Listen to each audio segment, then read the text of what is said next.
जय हिंद साथियों, क्या आपके भी 2 जुलाई, 3 जुलाई और 4 जुलाई को यूपी टेट का पेपर है। दोस्तों, तो ये पेपर आपको ज़रूर देख लेना है। यदि आपने अभी तक कुछ नहीं पढ़ा है, फिर भी साथियों आपका सिलेक्शन हो सकता है।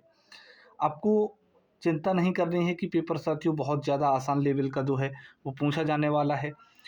आप लोग जानते हैं कि पेपर में साथियों लगभग आपके 150 क्वेश्चन आने वाले हैं और इस 150 क्वेश्चन आपको, जिसमें से आपको 30 क्वेश्चन साथियों आपके किसके होंगे, बाल मनोविज्ञान के होंगे, 30 क्वेश्चन आपके हिंदी के होंगे और दोस्तों 30 क्वेश्चन जो आपको साथियों आपकी जो लैंग्वेज चुनी होगी दोस्तों, जो हिंदी है आपकी, चाहे अंग्रेजी या संस्कृत या फिर उर्दू में से कोई एक अंग्रेजी आपने भाषा चुनी होगी, वहाँ से आपके 30 क्वेश्चन आने हैं। गणित के होंगे आपके 30 क्वेश्चन और दोस्तों इसके साथ आपके ईवीएस के भी 30 क्वेश्चन आने वाले हैं। ये पूरा का पूरा जो पेपर है फर्स्ट जो साथियों ये आपका पेपर पैटर्न रहने वाला है। इसमें साथियों कोई भी आपकी नेगेटिव मार्किंग नहीं है, तो आप सारे के सारे क्वेश्चन कर सकते हैं, बट आपको चीज़ें आनी चाहिए। चीज़ें किस प्रकार से आपसे पूछी जाएंगी, वो पूरा का पूरा पेपर पैटर्न साथियों आपके सामने होने वाला है। यदि आप भी पेपर देने के लिए जा रहे हो तो पूरी क्लास को साथियों आपको ज़रूर देखना है। पहला क्वेश्चन आपके सामने दे रखा है दोस्तों सीडीपी का। जी हाँ दोस्तों, सीडीपी का पहला क्वेश्चन आपके सामने दे रखा है। अगर हम इसकी बात करें इस क्वेश्चन की, तो संज्ञानात्मक विकास का अर्थ है, ये आपसे पूछा गया है। संज्ञानात्मक विकास का अर्थ क्या है? ऑप्शन आपके सामने है शारीरिक विकास है, सामाजिक विकास है और इसके साथ ऑप्शन है बौद्धिक एवं मानसिक क्षमताओं का विकास। तो आपके पहले क्वेश्चन का आंसर सही क्या हो जाएगा? संज्ञानात्मक, अगर हम विकास की बात करते हैं तो संज्ञानात्मक जो विकास है ये क्या होता है, ये अगर आप बात करें प्यारे साथियों, तो ये इसका आंसर हो जाएगा ऑप्शन नंबर बी, बौद्धिक एवं मानसिक क्षमताओं का विकास। जी हाँ दोस्तों, बौद्धिक एवं मानसिक क्षमताओं का विकास आपका सही आंसर हो जाएगा। जी हाँ, अब बात करते हैं प्यारे साथियों दूसरे क्वेश्चन की तरफ। दूसरा क्वेश्चन आपका ये है कि दे रखा है तर्क, जिज्ञासा एवं निरीक्षण शक्ति का विकास मुख्यतः किस आयु में होता है? ऑप्शन है आपके पास में 6 वर्ष, 11 वर्ष, 8 वर्ष और 15 वर्ष। तो आपका आंसर हो जाएगा, अगर हम जिज्ञासा की बात करें, कोई भी बच्चा जिज्ञासा करेगा, तर्क करेगा, निरीक्षण शक्ति करेगा, तो कितनी एज में कर पाएगा? तो ये कर सकता है 11 वर्ष में। कितना वर्ष में? 11 वर्ष में एज होनी चाहिए जिज्ञासा के लिए। आपका आंसर हो जाएगा option number C, right answer हो जाएगा आपका। बात करते हैं नेक्स्ट क्वेश्चन पे, तीसरे नंबर क्वेश्चन की तरफ। तीसरा क्वेश्चन आपके सामने ये कहता है प्यारे साथियों, निम्नलिखित में से कौन सा अनौपचारिक शिक्षा का स्रोत नहीं है? हाँ जी दोस्तों, अनौपचारिक शिक्षा का स्रोत आपसे पूछा गया है। अभिभावक है, मित्र समूह है, आपके पास में ऑप्शन कक्षा शिक्षण है और डी आपका है पड़ोसी। तो आपका कौन सा आंसर इसका हो जाएगा? अगर हम बात करें यहाँ पर अनौपचारिक शिक्षा का, अनौपचारिक जो शिक्षा है वो कहाँ नहीं मिलती है, तो ये मिल जाएगी कक्षा शिक्षण में नहीं मिलेगी। कहाँ? कक्षा शिक्षण में। अनौपचारिक, औपचारिक शिक्षा आपको कहाँ मिलती है?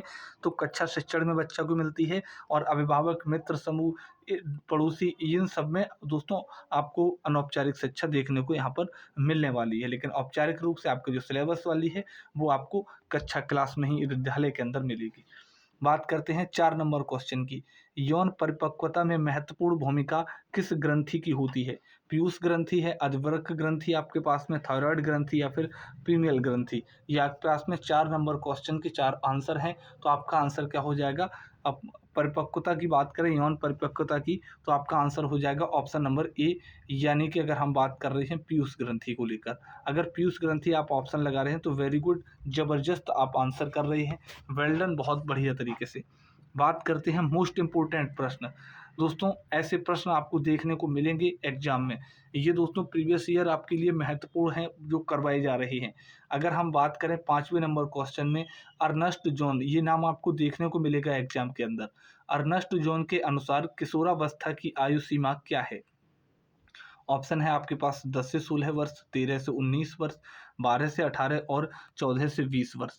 अगर हम इस चीज़ को लेकर के देखें तो आपका क्या आंसर होना चाहिए? तो आपका सही आंसर आपका हो जाएगा आपका 12 से 18 वर्ष। 12 से आपका 18 वर्ष अर्नस्ट जॉन के अनुसार जो किशोरावस्था की जो आयु है वो है 12 से 18 वर्ष। नाम ध्यान रखिएगा, अर्नस्ट जॉन आपके एग्जाम के अंदर आपको एग्जाम हॉल में ये दिखाई देगा नाम। बात कर लें यहाँ पर आगे अगले क्वेश्चन की, तो अगला क्वेश्चन है, व्यवहार में अपेक्षाकृत स्थायी परिवर्तन को क्या कहते हैं?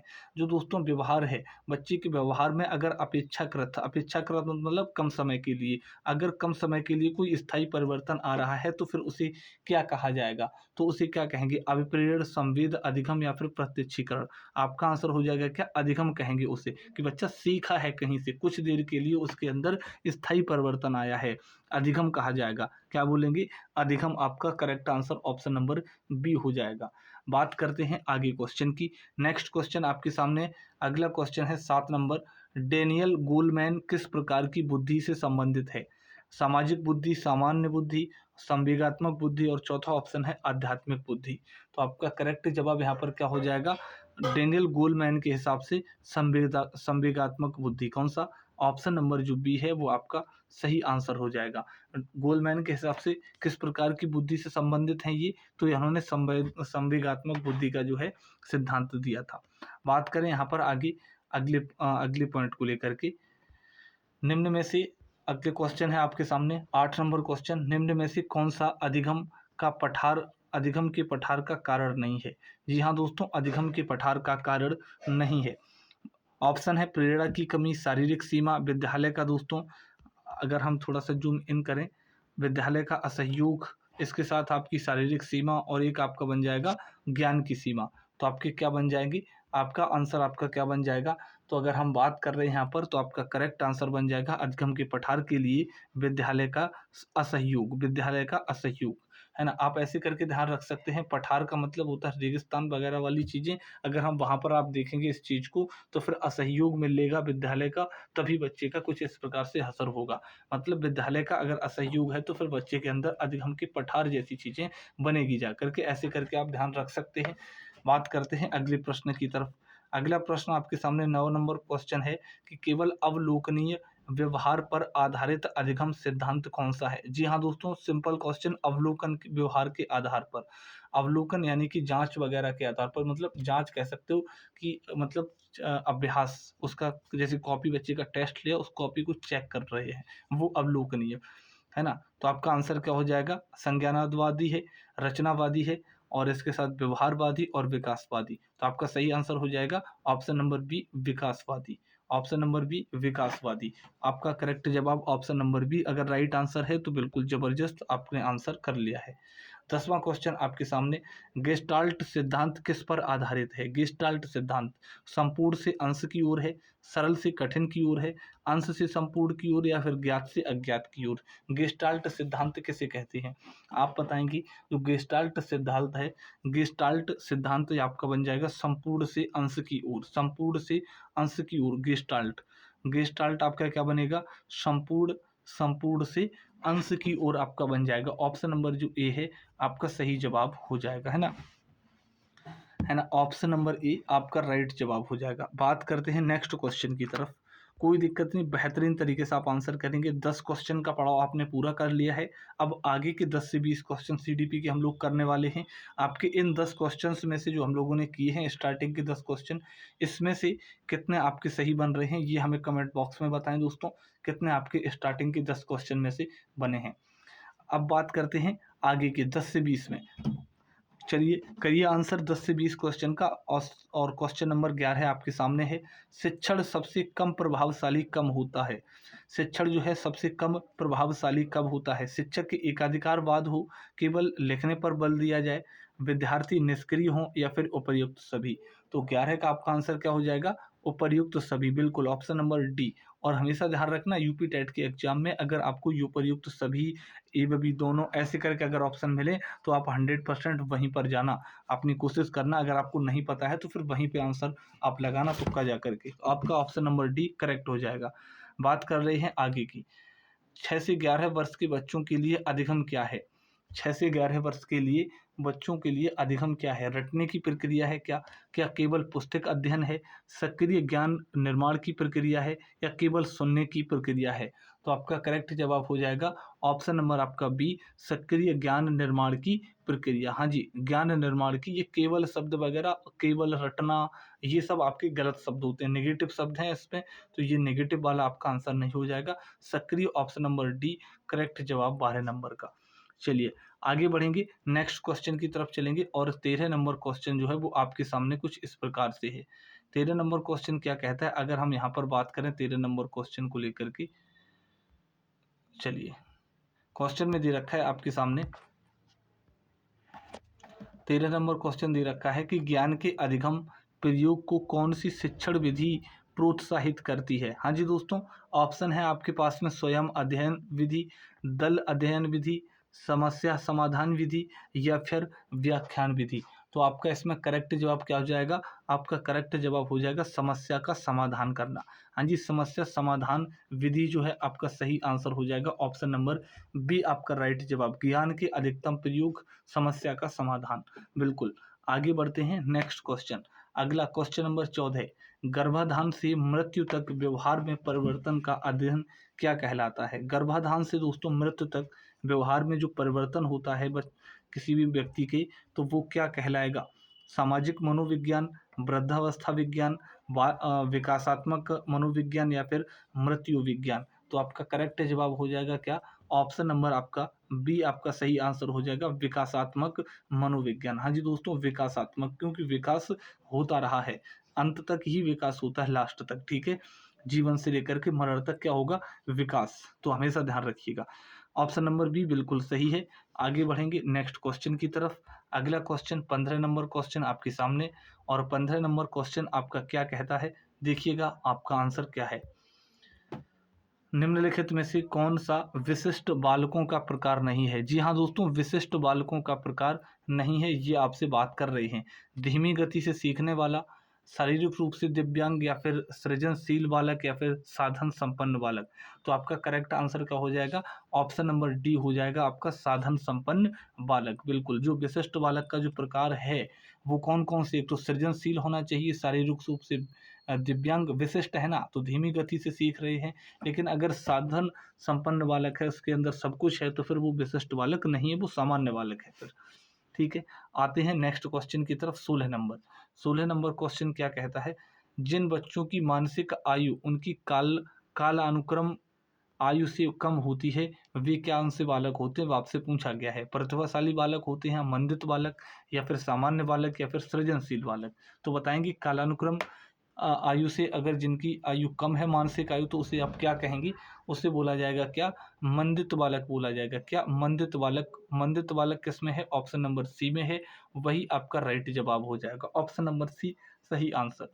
बात कर लेते हैं थोड़ा सा आगे की, 17 नंबर क्वेश्चन पे चलते हैं, एकाग्रता एवं सृजनात्मकता का संबंध किस विकास से है। हाँ जी दोस्तों, एकाग्रता एवं सृजनात्मकता की बात कर रहे हैं तो सामाजिक विकास, बौद्धिक विकास, और तीसरा ऑप्शन आपके सामने नैतिक विकास या फिर संवेगात्मक विकास।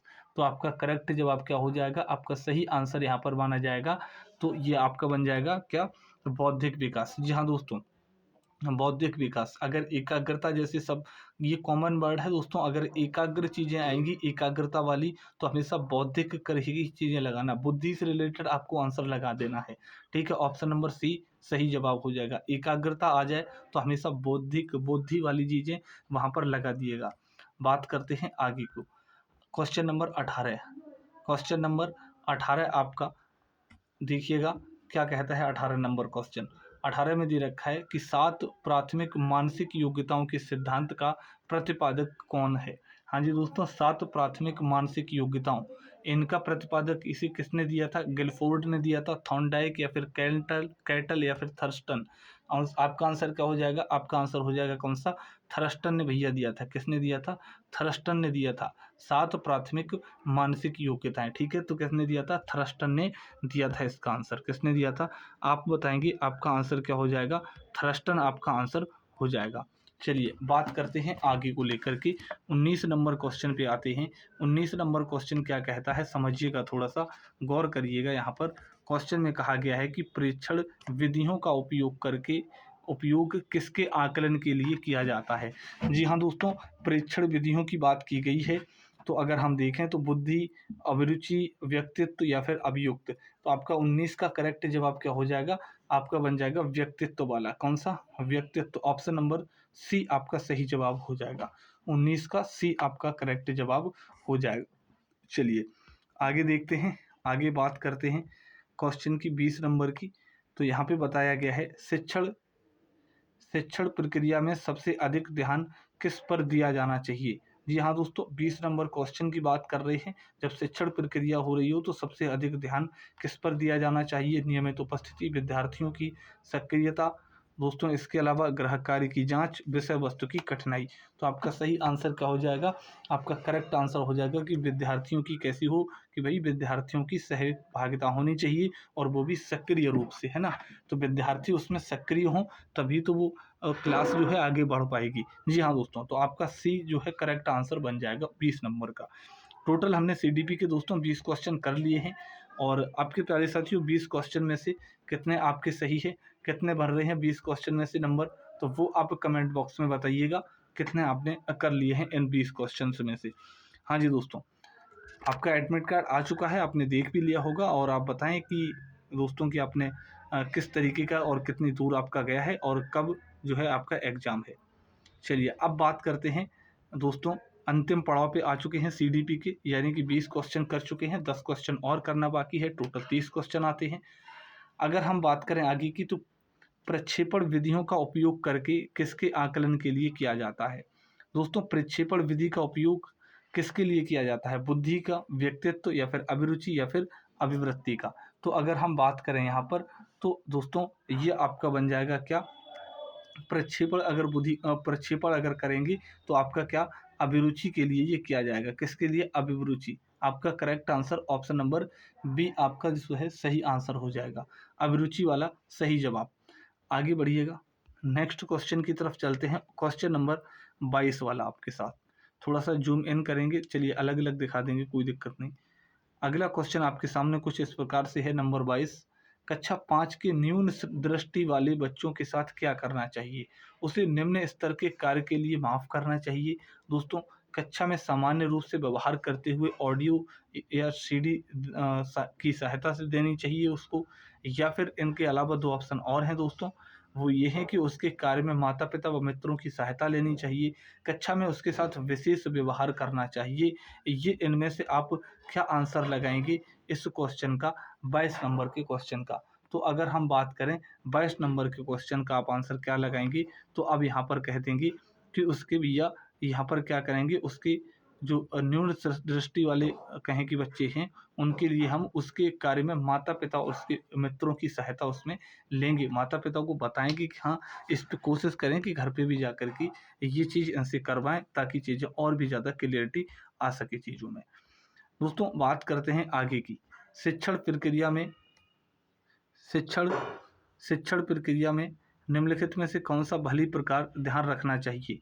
दोस्तों बात कर रहे हैं यहाँ पर आगे की, तो फिर अगर हम देखें तो विद्यार्थियों की सहभागिता, एक तो गृह कार्य की जांच में लगन, अनुशंसा और नियमित विषय वस्तु की कठिन।